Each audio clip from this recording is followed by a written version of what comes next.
So today we're going to talk about expert positioning. We're going to talk about how to build your personal brand. We're going to look at why expert positioning is so critically important, how to create a positioning statement, talk about where to put that positioning statement, and we're going to talk about some strategies that you can use to build up your positioning as the expert. So first of all, what do we mean by expert positioning? What do we mean by brand? Why is it so important?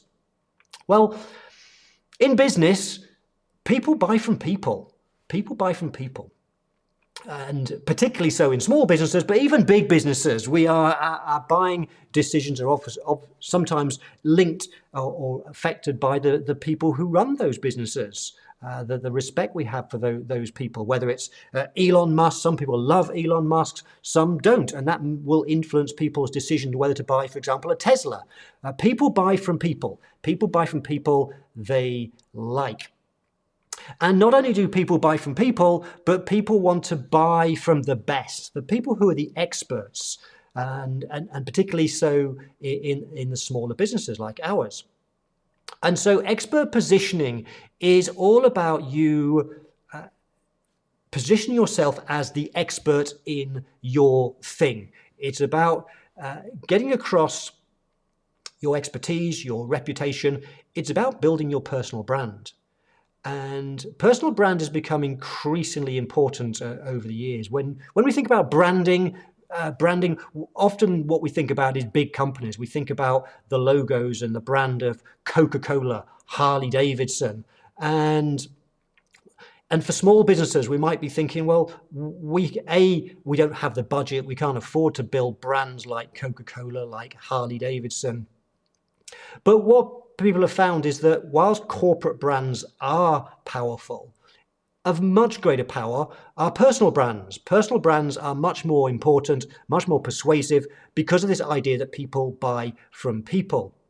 And so when we want to grow our business, we want to build our business, we want to, yes, our corporate brand's important. The logo for our business, for example, is important. The color scheme, the branding for our business is important. But of much greater importance is your personal brand, is your positioning in the marketplace. How people see you as being the expert. And so one of the things that you want to do is you want to create a positioning statement. You want to create a form of words that you can use to help people identify that you are the right person for them. With the right words, you will attract the right customers to you. And those words you embody in your positioning statement. It's a short paragraph that you can put in so many places that when somebody reads it, the right customer reads it, they're going to be thinking, they're the expert. They're the person for me. They're the person that can solve my problem. So I'll be talking through a process for how you can build that positioning statement. But before you do that, before you build your positioning statement, there are really some things you need to think about first, some really important things you need to think about. And this is all about your strategy, your marketing strategy. What is your marketing strategy?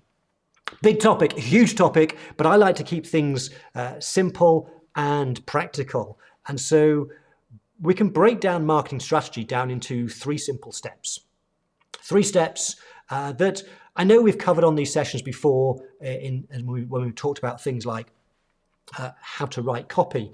But let me recap these 3 things because they're so important. 3 things you have to do in your business. One of the foundations as you think about your strategy, your marketing strategy. So number 1, the first thing you need to be really crystal clear on is who is your ideal customer? Who is the ideal customer?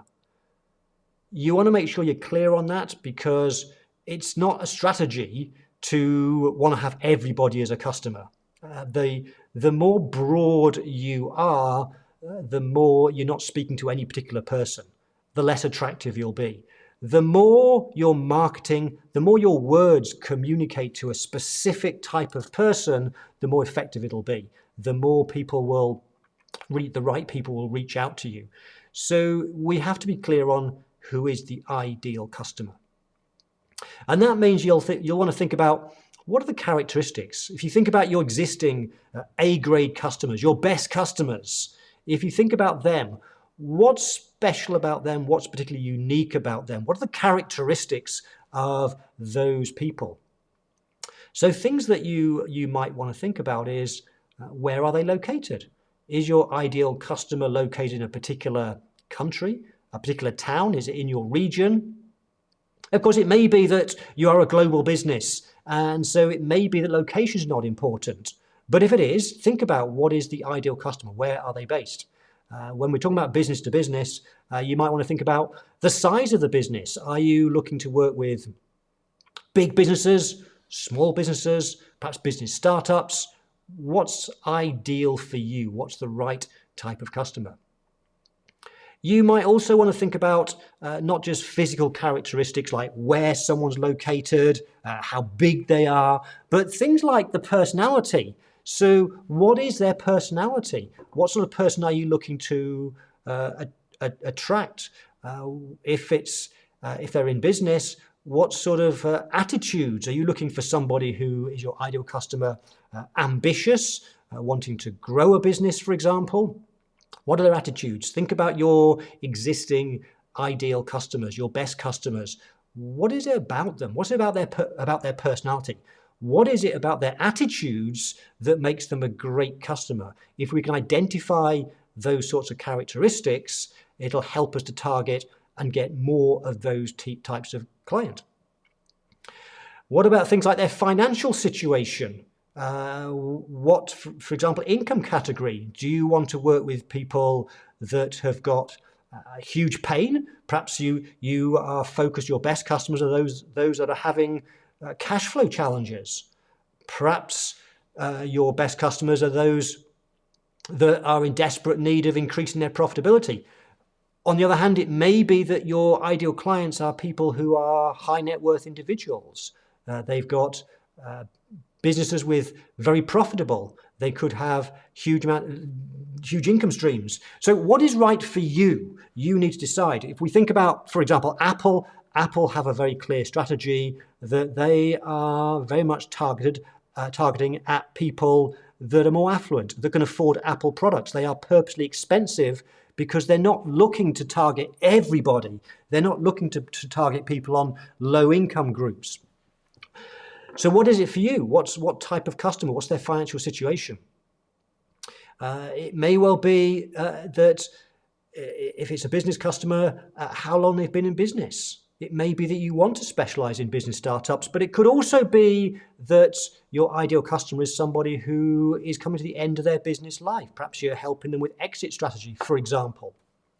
So think about who is your ideal customer, who is the right person for you, because you're going to want to use that in your marketing. As I said, the more specific you are, the more narrow you are, the more in your marketing you speak to that particular person, the more effective it will be.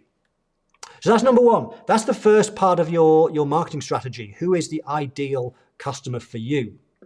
The second thing that you then want to do is find out what it is that they want. What's important to them? Now, it may well be that in that step one, it may be that you are thinking, well, there's more than one specific type of customer that's ideal. Okay, that's fine. It may be you have 2 or 3 different customers types. If I think about my business, I work with the accounting profession, but it could be broken down to 2 distinct types. I work with both accountants and bookkeepers. And whilst they are largely the same, they have slightly different needs. And so the marketing is sometimes a little bit different if I'm aiming at specifically accountants versus bookkeepers. So you might have multiple ideal customers. And if that's the case, then this step 2, you would want to carry out separately for each of those different ideal customer segments. So number 2 is find out what they want. And what that means is we have to Understand what are their frustrations, what are their problems, what are the things that are going wrong in their life right now, what are the things going wrong in their business. We need to understand what the frustrations, the problems are. That's really important, because the better we understand what the problems are, the frustrations, the better we understand them, then we know that people are more motivated by the avoidance of pain. We want to avoid pain. We all have pain in our lives in some way, some pain, some frustration, some problems. And if we can find somebody who can take away that pain, then we're more likely to buy. The more you can take away the pain of your ideal customer, the more they will come to you. You will attract them. So what are the frustrations? What are the problems? That's the first thing we want to find out. The second thing we want to find out is the opposite. What do they want? What's really important to them? What do they want right now? And then the third and fourth things are a little bit more long term. So we've got number one is the problems. Number two is what they want. Number three is what are the fears? What are the things that keep them awake at night? What do they worry about the most? So they're the things that the problems might lead to, the consequences from those problems. So it may be that your ideal client, their problem is cash flow. It's their problem, it's their frustration, is cash flow. What they fear more than anything is one day having to close the doors, to shut down the business because they've run out of cash. So frustrations, problems are the problems right now. The fears are the things they worry about in the future. And the fourth area is what are their desires? What are their goals? So the wants are what they want right now. They want more profit, they want more cash. What ultimately do they want? What do they desire? Is it looking to retire early, for example?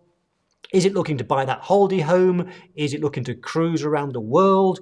What are the things that they want? So you need to find this information out.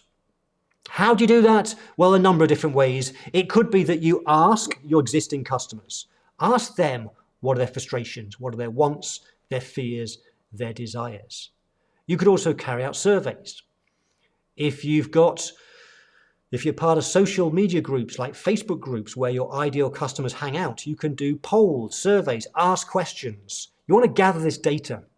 You want to gather data, and what you'll find is over time, as you start asking your existing customers, potential customers, you'll start to see patterns appear, commonality, common frustrations, common problems, common things that they worry about. You want to uncover this. This is really important as part of your marketing strategy. And then number three, the third thing we need to then do is figure out how are we going to deliver what they want? What are we going to do to solve their biggest problem? How are we going to structure our service, our solution in a way that solves their biggest problem? Once we know what their problems are, we're in a better place to create a better product, a better solution, a better service, something that's going to go above and beyond what your competitors do. The competitors might just do the basic thing, the basic product, the basic service. But if we can go above and beyond, if we can create something that really does get to solving their issues, then you'll create a premium product, a premium offering. So that's really the foundations of marketing. This is critically important because it's the foundations for everything you're going to do going forward. Who is your ideal customer? You define them, write them down, the characteristics. Number two, what do they want? What are their fears, their frustrations, their wants, their desires? And how are you going to create something? How's your product going to be better than everybody else? How is your product going to specifically solve their problems, specifically give them what they want, and help them to achieve what they want in life? Once you've done that exercise, then you're in a position where you can now create this positioning statement. This positioning statement is your form of words that you can use in so many places. I'm going to tell you in a short while some places where you will want to put your positioning statement. This is a form of words that you can use over and over again in your marketing, a form of words that's designed to attract more of the right clients, to attract more of your ideal customers. And there's a simple framework that you can use for creating your positioning statement. The framework that I use, the framework that you can use, is a 3-step process, which is a fill in the blanks, really simple. And number 1, I help. And then you insert your ideal customer. I help, and you state who it is that you help. Who is your ideal customer? I'll give you an example in a second. Number 2 is you then write who are, and then insert the problem.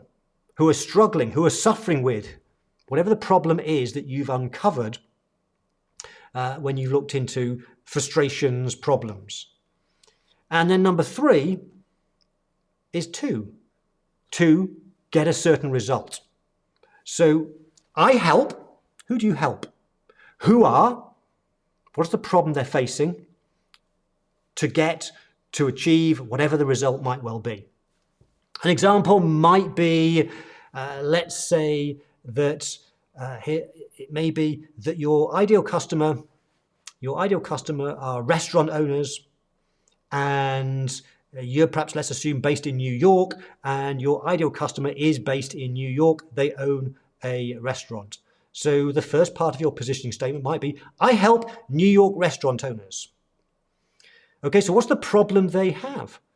And if they're your customers, you might have been asking them questions and finding out what's their frustrations, what's the problems, and the worries, the fears, what are they? And it may be that what you've discovered is that many New York restaurant owners that you work with are just struggling to make ends meet. Times are tough, and they're ambitious, they want to grow their business, but right now their biggest problem is they're struggling to make ends meet. The cost of living is going up, the cost of the food they buy in is going up, and so it's impacting on profitability. They're struggling to make ends meet. So what's the result? What is it that you do?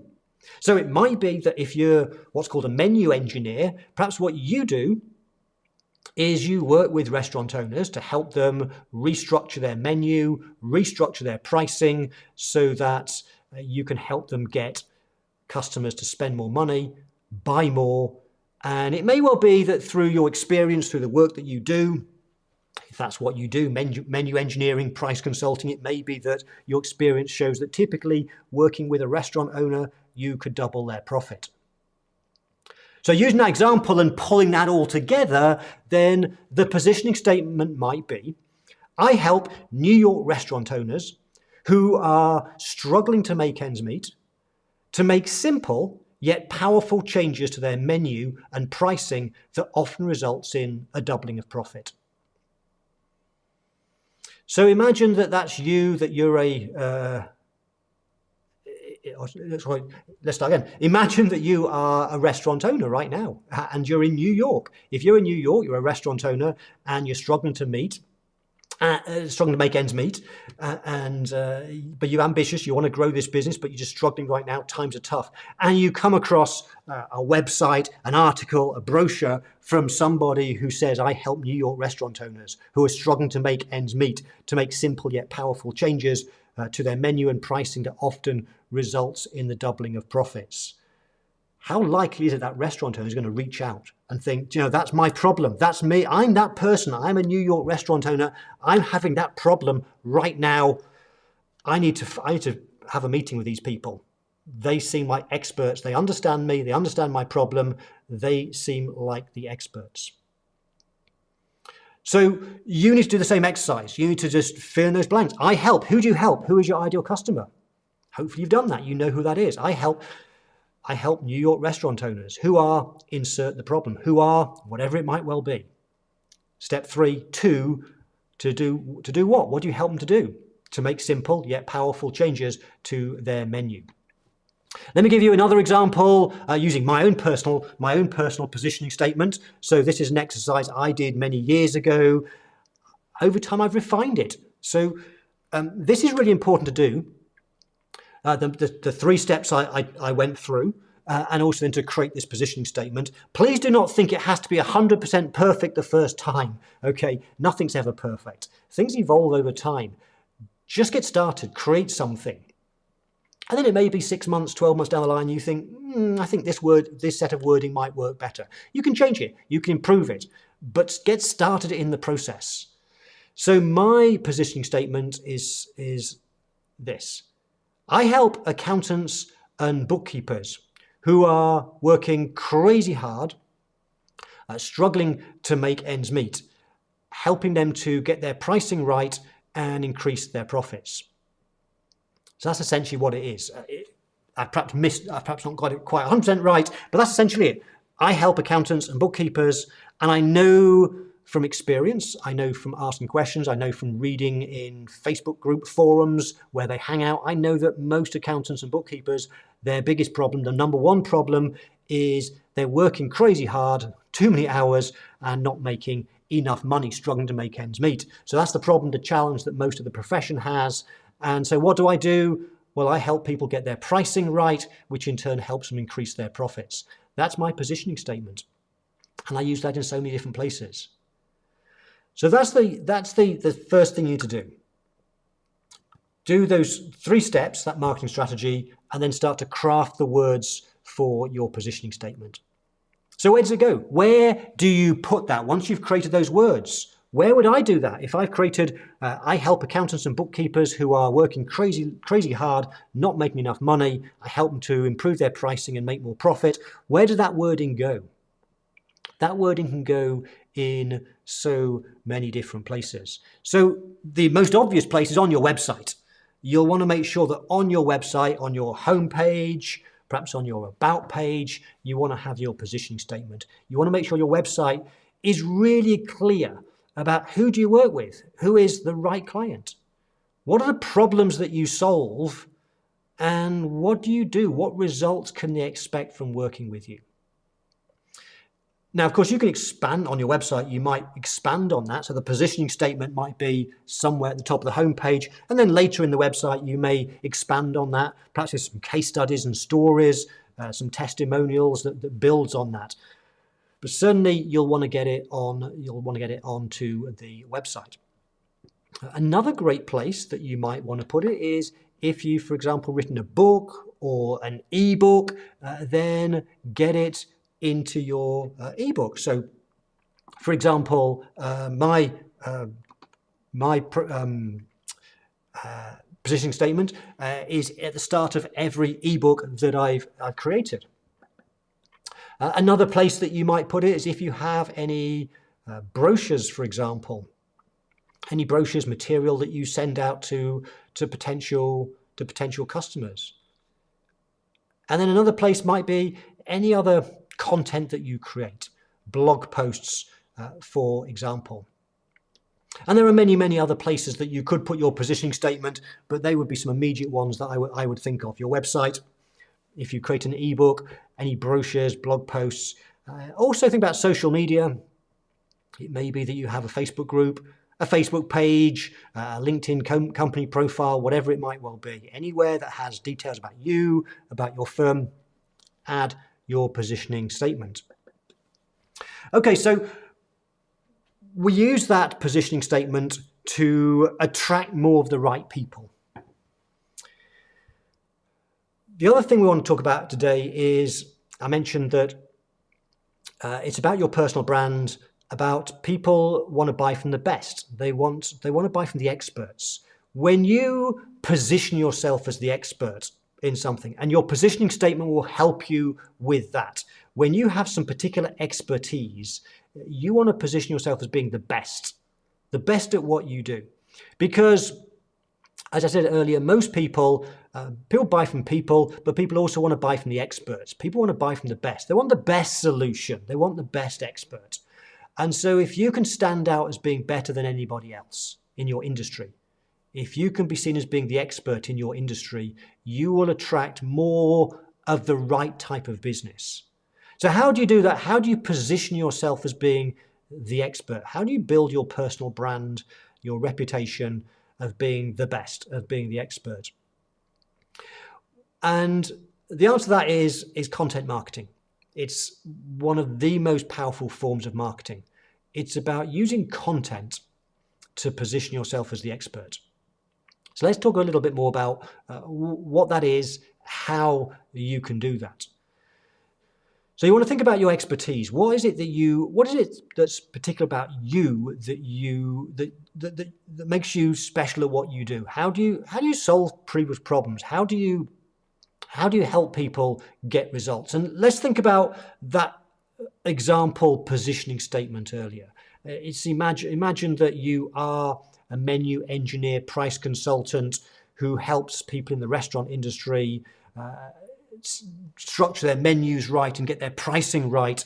And let's imagine that you are great at doing that. That's your expertise, and you have lots of success case studies, results where you've helped people in the restaurant industry significantly increase their profits. So if that was your business, if you were somebody as a consultant to the restaurant industry, then the more that you share expertise, the more that you share content out there, the more people start to see you as being the expert. The more people in the industry will see you as being the expert. The more that you build that awareness, the more people in that industry, the more restaurateurs will start to be aware of you and start reaching out to you. That's how you grow your business, by being seen as the expert. And you do that by creating content. What is content? Content is where you give away some expertise, some free advice. And we can do that in so many different ways. So, for example, it might be that what you do is have a blog on your website, and you then create a blog post on a regular basis, once a week, at least once a month, but ideally once a week. You create an article, a blog post. And it doesn't have to be long. It doesn't have to be, we're not writing War and Peace here. Sometimes it's just a short blog sharing 2 or 3 tips about a particular issue or a particular idea about how people might structure their menus in the restaurant industry. Or it could be a blog post about somebody you've worked with, an existing customer who you've just finished working with, and they've got some great results, and you could use that little story as a blog post.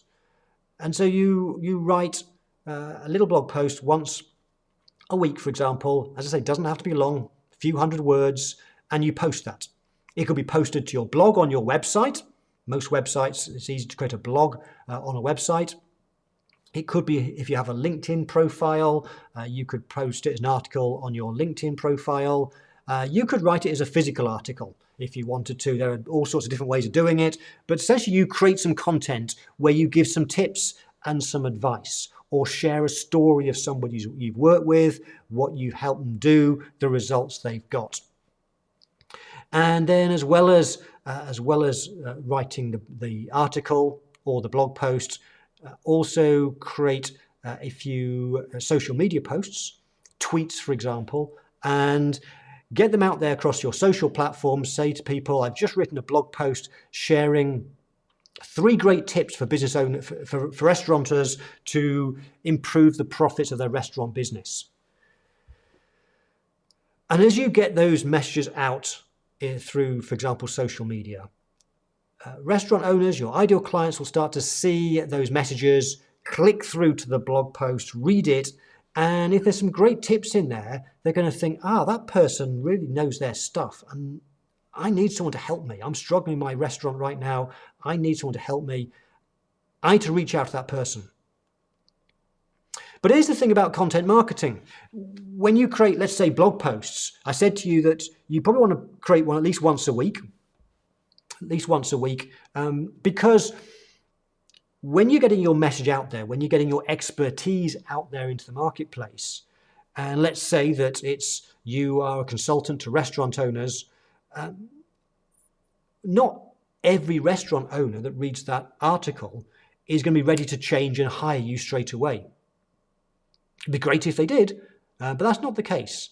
What happens is somebody might read something and think that's interesting, take away a tip from the article, and then they get back into being busy again. And that's often how life works. We just get busy. But then a few weeks go by, perhaps a couple of months, and they then see another post on social media linking to another article that you've written. And they read that and they think, that's a great tip. Let me try that idea. And actually, now I remember it, that other great tip was from the same person.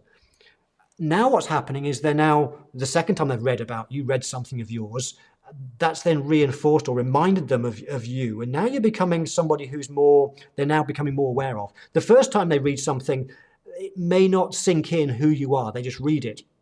The second time they start to notice, this person seems to help people in my industry. At some point, the third or fourth time that they come across you, then they're going to realize, okay, this person keeps sharing great stuff. This person's obviously an expert in what they do. I need some help. Clearly, this person's the right person. So one of the things you can do is create content, is to share through writing articles, blog posts, for example.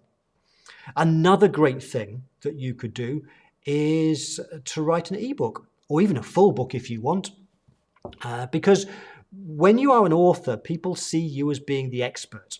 And these days, writing ebooks or even books is not that difficult.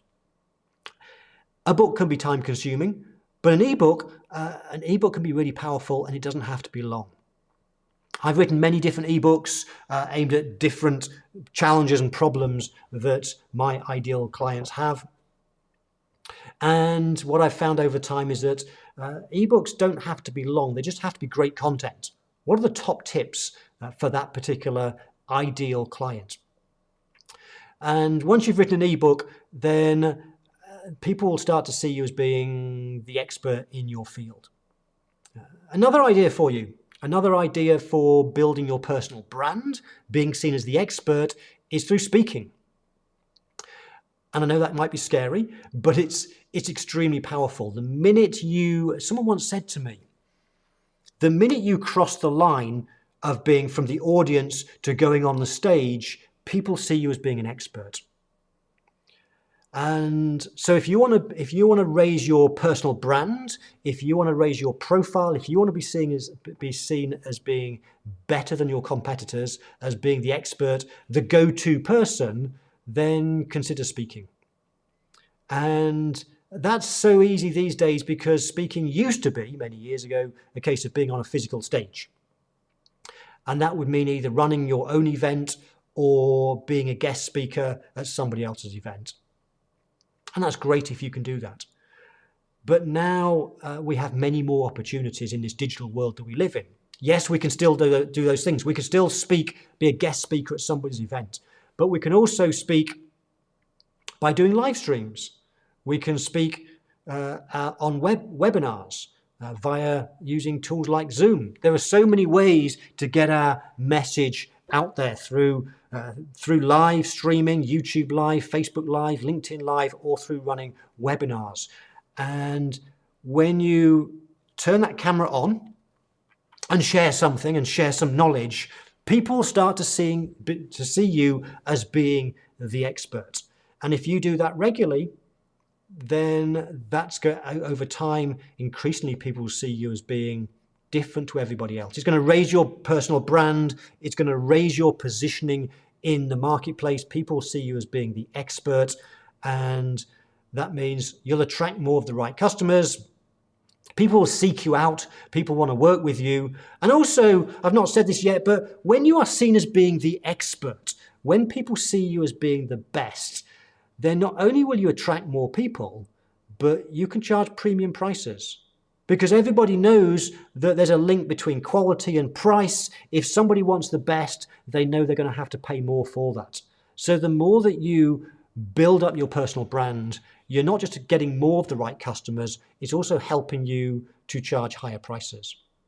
So speaking is a great way to build your personal brand.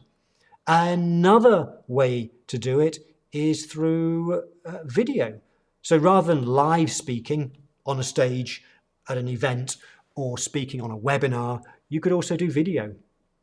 And video is extremely powerful because once you've done a video, then it's there for people to keep coming and finding. You could put a video on the homepage of your website.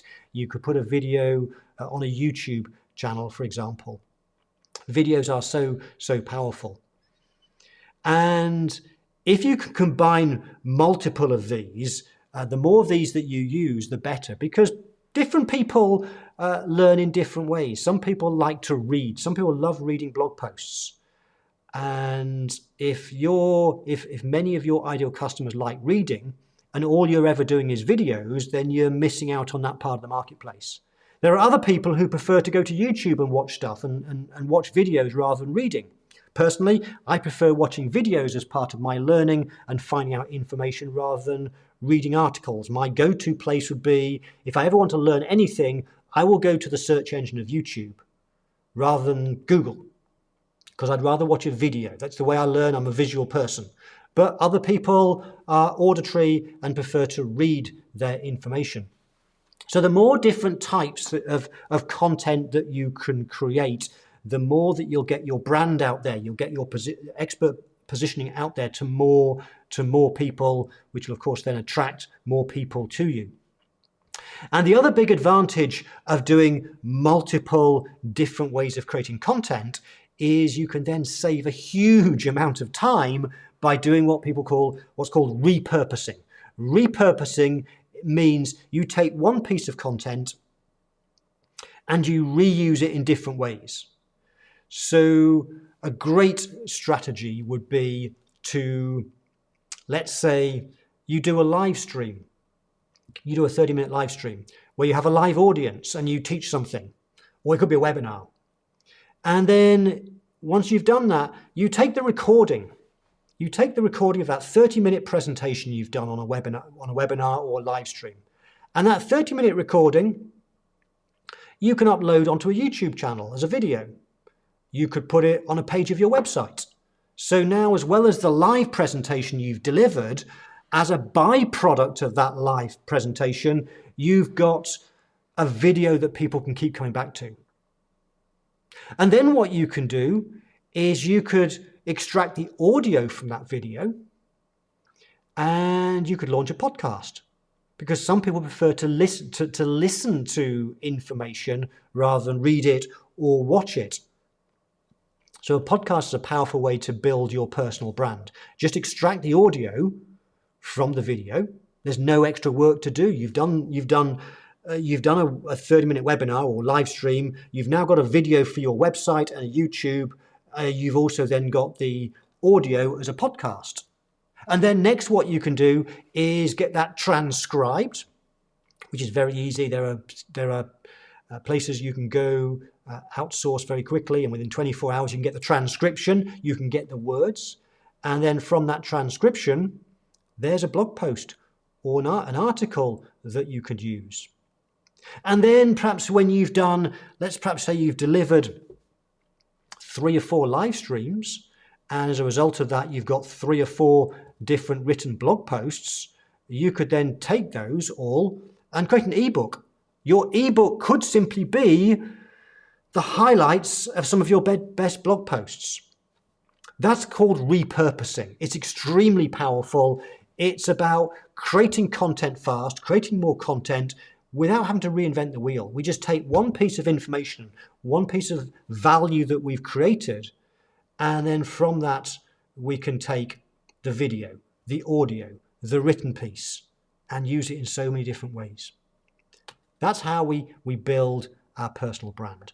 So what we've talked about in this session today is we've looked at why expert positioning is so important.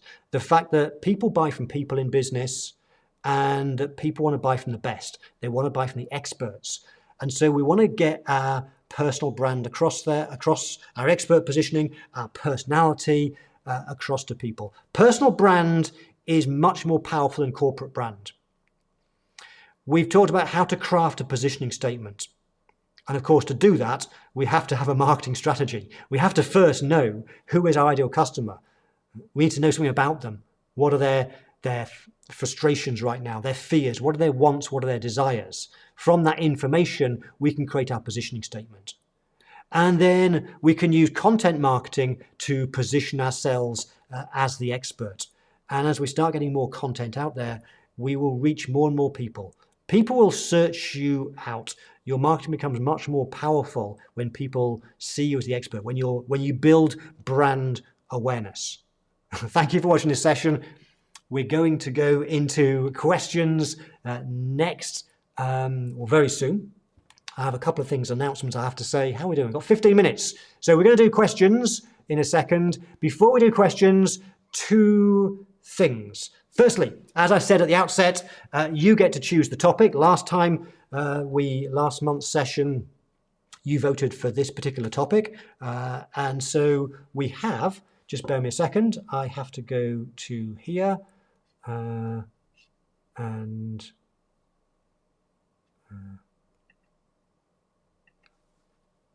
press this button, I think. No, I have to close down that first. There we go. So this is where you go to vote for what you want me to teach you next. We use Slido.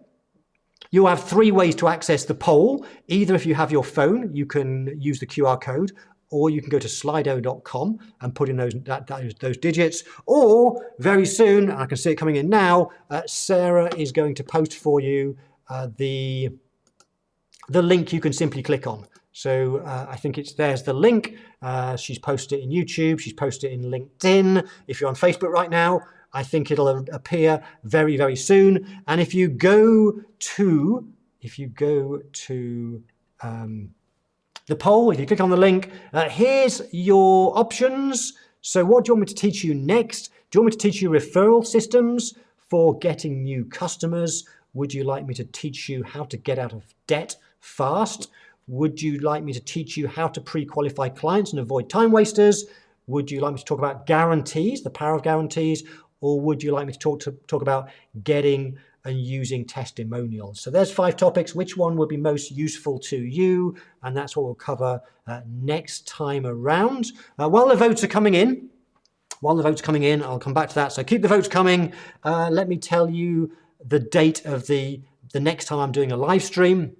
So if you were here at the outset, I said to you that I'm excited about the next one because it's with one of my heroes, one of my mentors, Peter Thompson, and he's going to talk about the art of persuasion, about how we improve our sales skills, how do we sell more without that uncomfortable selling. That's going to be almost 2 weeks time. It's going to be the same time as usual this time, but it's going to be on Wednesday, November 15. So that's 2 weeks yesterday. November the 15th, get that in your calendar. 4 p.m. UK time, 11 o'clock Eastern Standard Time, 4 o'clock, and I'll be chatting with Peter Thompson about sales skills and the art of persuasion. And of course, we'll answer your questions that you have about selling as well on that session. You'll get, if you are on my VIP email list, you will get the link to that nearer the time. Also check out social media. We'll get that to you. Lisa says November the 15th is a Tuesday, and you're absolutely right. I am completely, this is live. I make mistakes when I'm live. Yes, today's Wednesday, not Thursday. So yes, it is Tuesday. It is the 15th. That is right, Lisa. So thank you for just clarifying. It's November the 15th. Unless Sarah tells me I've got that wrong, but I think that's right. Okay, let me see the results. And it looks like, okay, let me turn this on just so you can see. It looks like the next session that we do is going to be referral systems for getting new customers. So that's the next session we'll do. The next of these sessions we'll do. And then for those of you who've never been before, whichever one gets the second most votes, which is how to pre-qualify clients and avoid time wasters, we put that back into the pot. We pick 4 other topics, and then you'll get a chance to vote next time around, next month, on what you would like me to teach you. And the other 3 will either discard or do another day.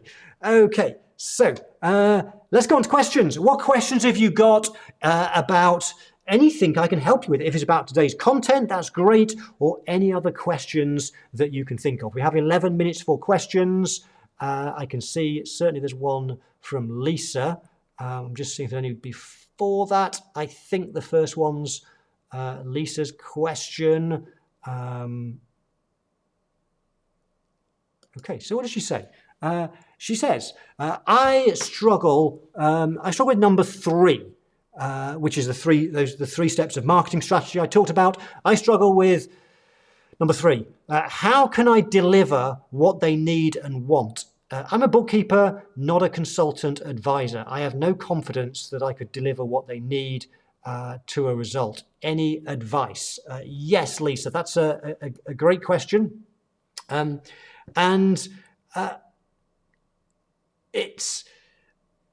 You need to build a business based around your expertise. And Lisa, it sounds like that your comfort zone is doing bookkeeping, and that's fine. Bookkeeping is a really valuable service. So when you talk to your customers, your ideal customers, and ask them, how else can I help you? What problems have you got right now? What else could I possibly do to create a better result for you? Get that information, learn that stuff, which is the step 2 that we talked about. And then that step 3 is, it doesn't mean that you have to then do everything they want. If they said to you, if you found that a lot of your clients are saying, I'd love it if you could help me with making my business more sellable so I can sell it at some point, and that's not your expertise, then that's not something. Don't build something that you're not comfortable with doing that's not your expertise. Although what it might do for you is it might make you think, do you know what? I can't help in that particular area, but I know somebody in my network that's actually really good at that. So what if I reach out to them and see if we could do some sort of joint venture, strategic marketing alliance, where you perhaps bring them in as a subcontractor, for example, so you can offer that particular aspect. We see that a lot in the profession. For example, there are a lot of, when I teach in the Value Pricing Academy, when I teach about how to price payroll, I always run a survey at the start of that and ask the question, do you offer a payroll service? And if you do you do it in-house yourself, or do you outsource it to somebody else? And roughly speaking, I find it's roughly 50-50. Some firms, half the firms do the payroll in-house, but the other half say, it's too complicated. I don't want to do payroll. There's too many things can go wrong. But I know a bureau down the road or somewhere that can do it much more efficiently than me. And it's my client, I can price it and make a margin on it. So Lisa, it may be that there's things that you could build into your service that solves your client's problems. It doesn't mean you have to be the person that solves the problem. It may be through your network, through your wider reach, of somebody you could team up with, or you could hire people to do it. The starting point, Lisa, of course, is before you worry about number 3, is have you done number 2? Do you have a real clear picture of what your clients' frustrations and problems are? What do they want? What are their desires? What are their fears? Because it may well be that the things that they want are the things that are most important to them, are things that are in your comfort zone. It's stuff about making sure their books and records are 100% accurate, up to date, on time. Okay, Lisa, I hope that helps. Right, next question. Who else has got a question for me? And while I'm just looking through, I can see Eric is here. Hi there, Eric. Hope you're well. From Canada. I can't see any more questions at the moment. That's really strange. I've never had just one question. There must be some more questions. What can I help you with? What else do you want to know? Anything about today's content, about content marketing that I can help you with? If you've got any questions, I thought I'd get loads of questions on that, but obviously not. Any questions? Have you got any questions about the next topic, referral systems, for example? I'll give it a few minutes to see if any questions come in. And if not, we can always finish early. I've never finished early before. It'll be the first time. I can see a question coming in as I say that. That always happens. We never finish early. So there's a question from Eric. But first, let's just go back to Lisa because she's added a comment. Let me just see what she says. No, been too scared to do number 2 as I think they'll ask me things I can't deliver. Your answer really helped, Mark. Okay, great, Lisa. Yeah, don't do number 3 until you've done number 2. Don't if nothing else, Lisa, asking your best customers questions like, what are your biggest problems right now? It's just saying to them, look, we're looking to provide our customers with even more help and make sure that we give the best service. And it will really help me to understand more about your business, about you, about the challenges you're facing right now. What are the problems? What are the things that you're looking for right now with your business? What are some of the things that we could help you with? Just asking those questions shows your customers that you care, that you're interested in knowing more about their business. Okay, question then. The next question I've got is, should you create content or outsource?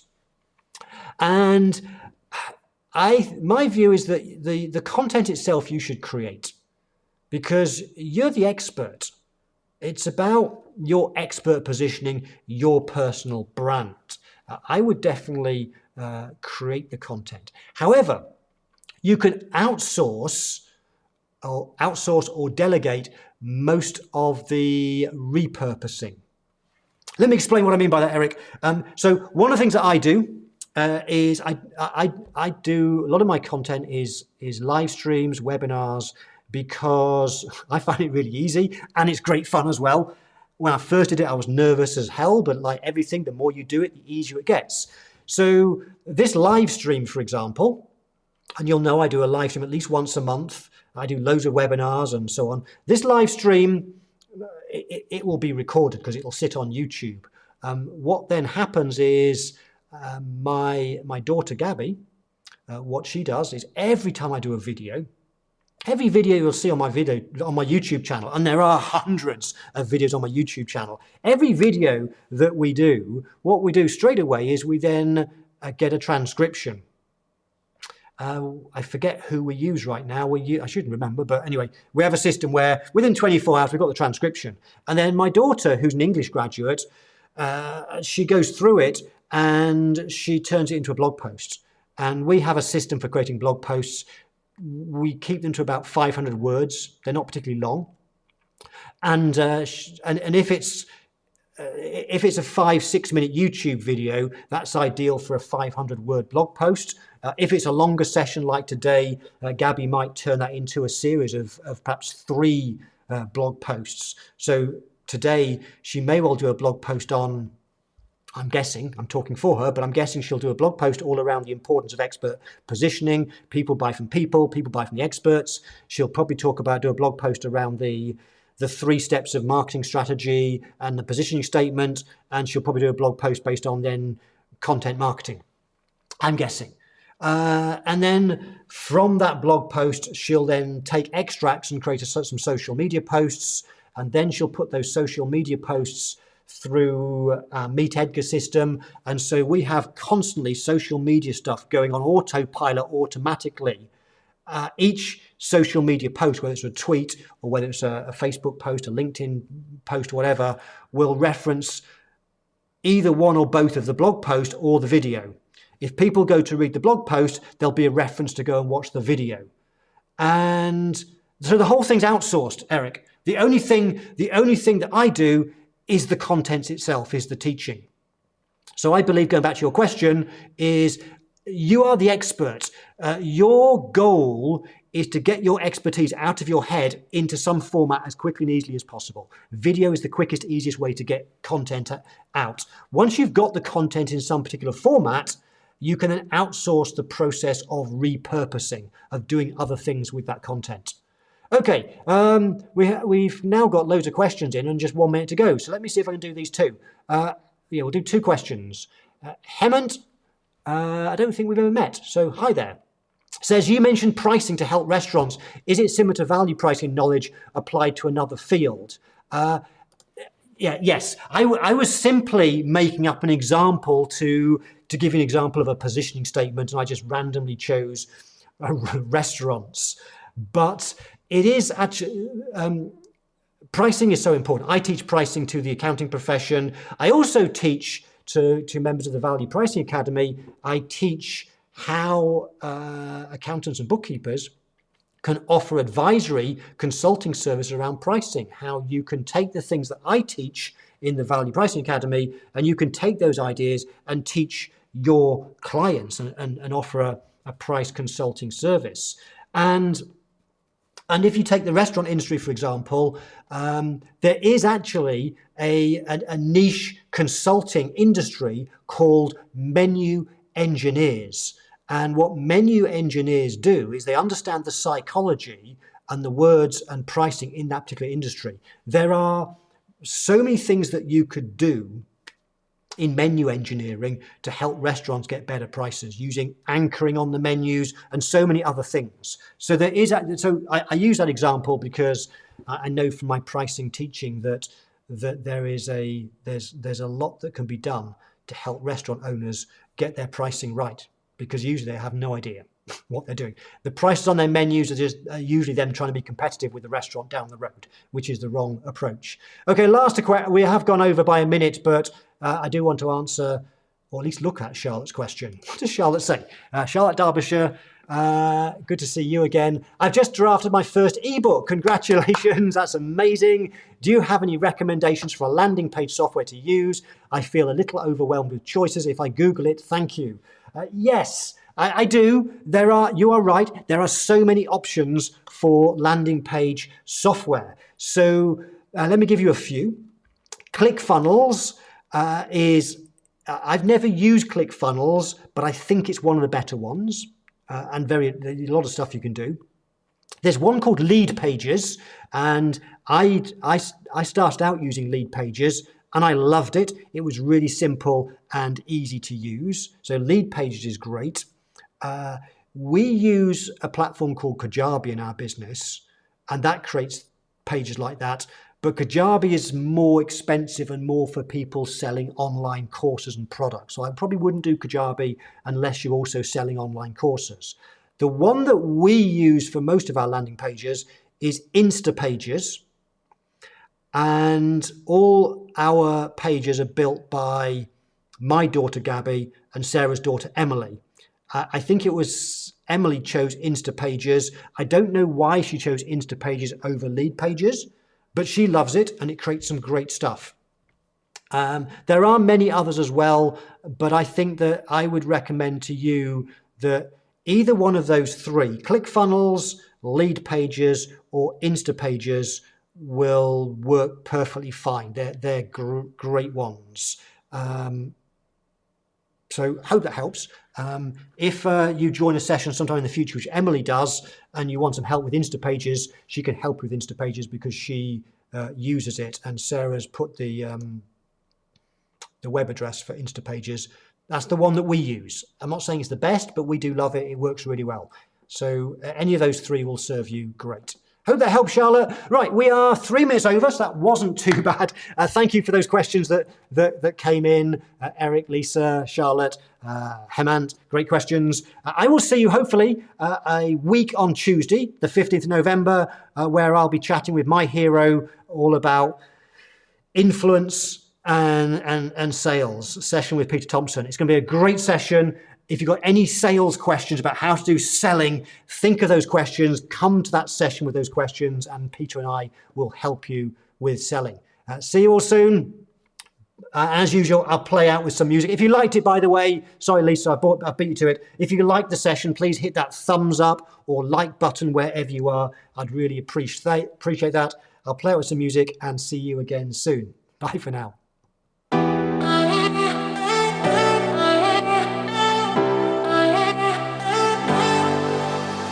I wasted all my time, I wasted all my nights, I wasted it on someone who's indifferent. He didn't love me right, he told me I was blind, but I never really wanted to listen.